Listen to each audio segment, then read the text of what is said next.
how's it going? Welcome back. Today we're talking a little bit about racing, but it's not about racing. The video is about this body shell, which I've cartoonized.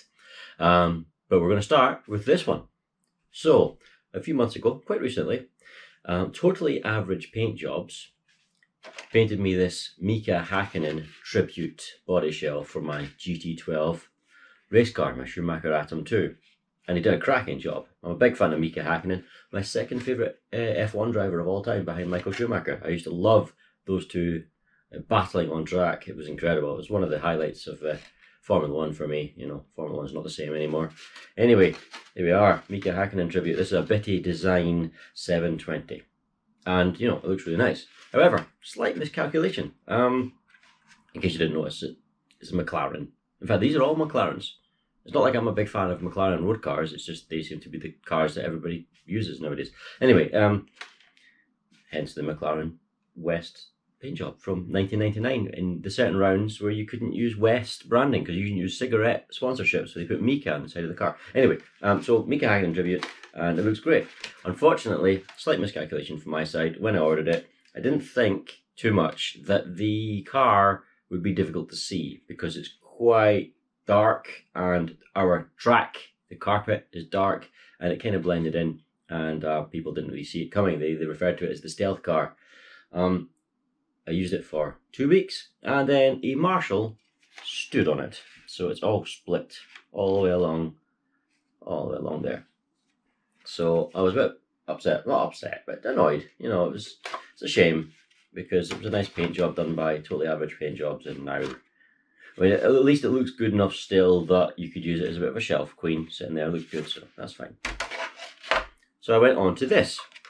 This is a Montec LMGT, or LMGT3, that's the one. And Totally Average Paint Jobs did this for me as well. Got this done straight after that because he was good at it and he's very reasonably priced and he does a good job. So this, I mistakenly bought the super lightweight version, which was a mistake. I've had to reinforce it with lots of tape because it's just so flimsy. It doesn't hold up well at all.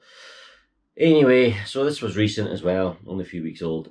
I was planning on replacing this sooner rather than later because despite the reinforcement, it does take damage very easily because it's just so light, so weak.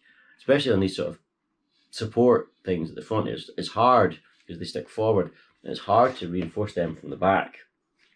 So there's a little gap, and then they just split.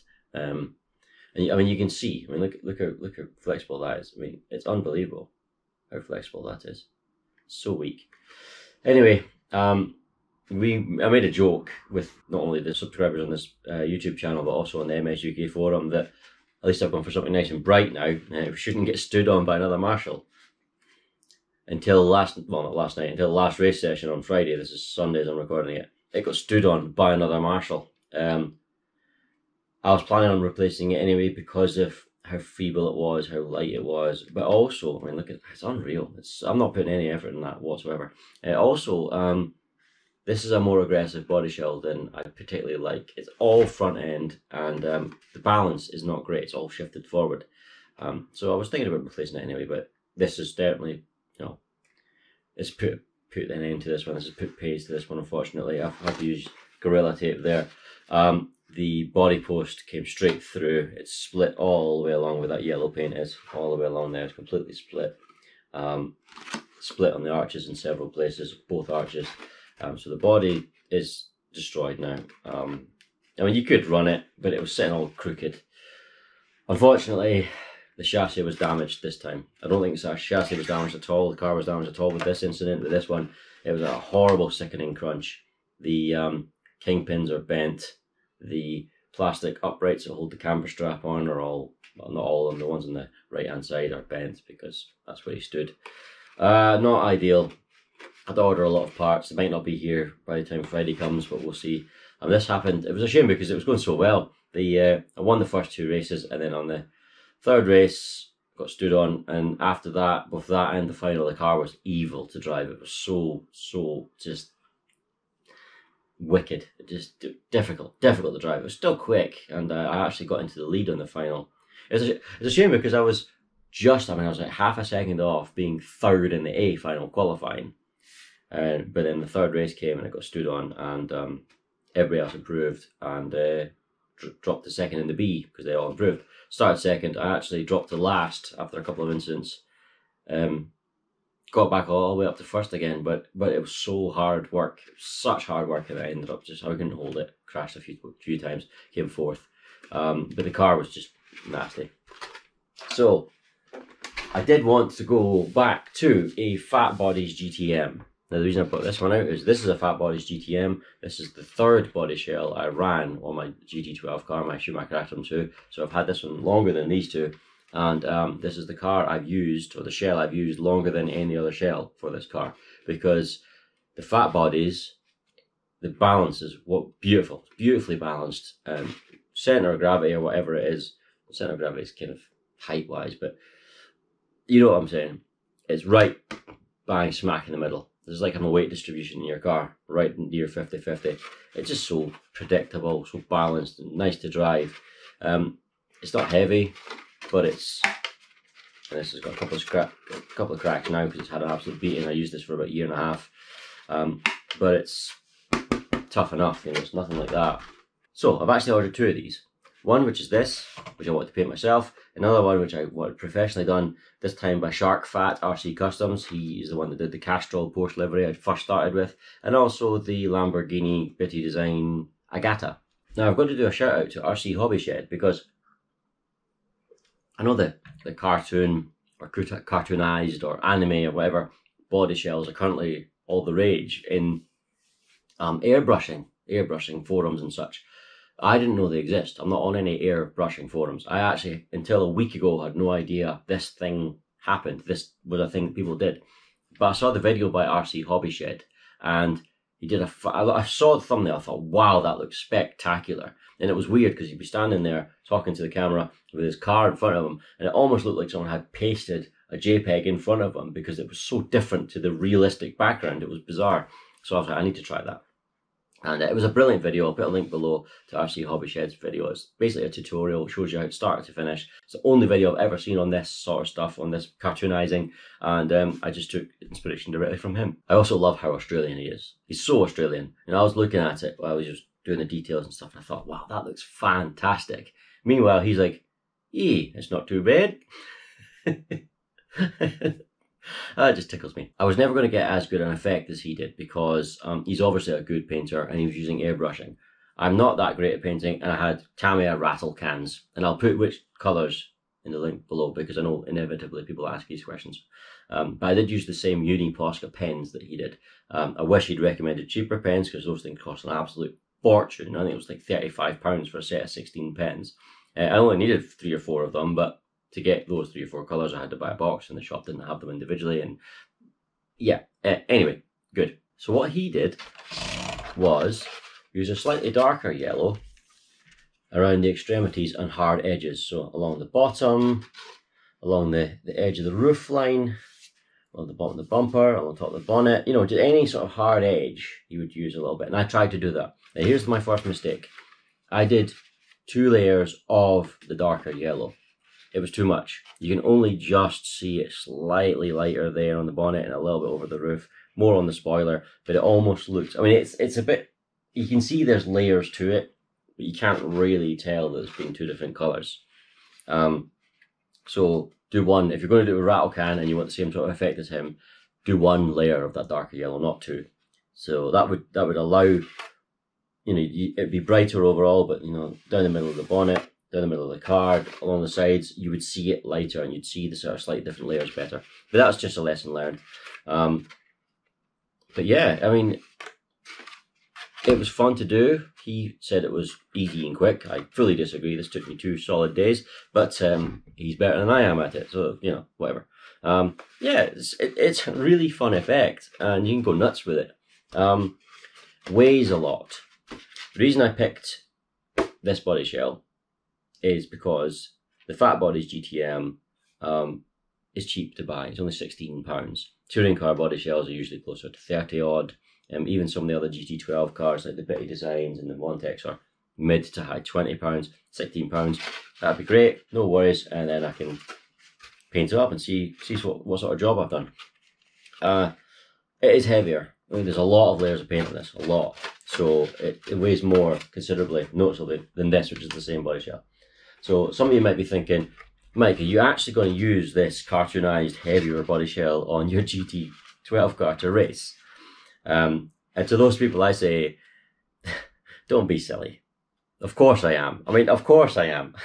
You've got to try it. So I'll be using that. And then when my other body shell arrives from Shark Fat, then we'll see. I mean, I might use this a few times. It's definitely heavy. I mean, you've got a couple of coats of the dark yellow or darker yellow, not too much. Then a full can of the bright yellow, or it's actually standard yellow. It's not the fully bright one, but it's brighter than the other. You have a full can of white backing, but also I didn't just back at the end. I actually backed the two yellows with white as well. Then you're onto the windows. So I had a dark blue around the bottom. That actually came out really well. So I actually sprayed the dark blue on the bonnet, you know, at the top of the bonnet, rather than on the window directly. And then same at the sides, just below the window, same there, just below the window. So that the overspray mist is what gives you that effect. Because if I'd sprayed the window directly, it'd be black or dark blue up to about there or something. So just a little bit. And then light blue, a whole can of that, back to the white again. And also flat clear, because once I've finished it all, I want it to look like a cartoon. I want it to look like a drawing or a sketch. I don't want it. I want it almost to look like it's made of the paper, you know. So peel back the spray film, and then it's got a whole coat of flat clear on it. So you know, these will have a shine to them with the light glinting off, especially under the fluorescent lights of the hall we race in. This won't give off anything like it. It'll look weird driving around, because it will look like it's not quite there, like it's been superimposed or something. Spoiler's a little bit more difficult than normal, because the spoiler's mounted to the body upside down. So the sort of concave side of the spoiler is that way around, like that. So you spray it and the body shell at the same time. So essentially you spray the front side of the spoiler. But I didn't want to do that because I wanted to write on the spoiler. I mean, I wrote this stuff, I actually wrote on the overspray film initially, and then with the Posca pens traced it, because it's backwards, on this way, on this side. So this is actually painted on the inside of the body shell before the yellow. It's not on the outside, it's on the inside, all these writing. But this, I had to write on the front. And because I wanted to spray it from the back, I flat cleared that straight away while it was still clear, still invisible essentially, with the stripes on it. I then had to peel the film off, and after the film was peeled off, then spray the yellow. It was quite tricky, but that's how I've done it. It's come out pretty well. I mean, the effect is quite cool. I really like it. It's not going to be the fastest car in the world because it weighs a lot now. I mean, I can't emphasize how much. It's noticeable. But at least it's going to be a lot stronger than that Montec. I think the lights are a little bit ugly, but you know, whatever. It does look like an anime car. It'll look bizarre going along the track as well, because these lines, which were supposed to be sort of reflections. I thought I went overboard with the black lines, to be honest. Not the black lines following each panel. I like those, you know, all the hard edges, with the sort of swooshy lines. They're supposed to be sort of part of the reflection, but I wasn't sure about it. But as my brother-in-law pointed out, as you're driving on the track, it's almost going to be like an anime cartoonized effect to make it look like it's going fast, you know, all the speed lines. So that'll be cool. It'll look good. It's just a bit weird, a bit different. Yeah, not bad. What do you think? Do you like it? Are you trying a cartoonized thing yourself now that it's all the rage? I think it'll be all the rage for about 5 minutes, then it'll die out, and then people will be like, oh, they look silly. But for the moment, everybody's trying it. I think it looks good. It'll look... When I need to set the ride height and everything, I need new tyres. The tyres were all chunked up in the incidents at the racing. I don't know if it was when he stood on it or as a result standing on it, it handled poorly and I crashed and then chunked the tyres. But anyway, I need a new foot. I spent a fortune because the body shell paint job, professionally done. I've ordered a lot of parts, new kingpins, new uprights. I've ordered a new .3 camber strap. I ordered a new chassis as well. I don't know if the chassis is damaged or not, or there it's not damaged necessarily, but it is damaged here from a previous week, where it's beginning to split open. New hub carriers, I think they've taken the brunt of it as well. So I need to get everything fixed, new wheels and tyres on, before I set this ride height correctly. I might not be able to do it in time. Might have to run around with a damaged car, but needs must. It looks good though. Pleased with it. You only need the, what, 4 colours of brush bend: the black, the white. I've got silver, 5 colours: silver, orange for the indicators, and one little red stripe at each side on the back there for the brake lights. Basically everything is on the inside. Basically. And what I did find, that once I'd sprayed the yellow, sprayed the other yellow, sprayed the white, sprayed and peeled the window mask off, did the lights, both sides, front and back, and then I've already done all the lines. I did all the lines before the colours, obviously, because otherwise it'd be behind it. Then sprayed the blue, and then sprayed the other blue, then I did the black for the window strip and the back of the windows and everything. And then once I peeled the film off, I found that some of the white lines were a little bit dull. They'd been dulled down because they were behind the polycarbonate, not in front, and it took the sort of impact away from them just a little bit, just the contrast, just a little bit.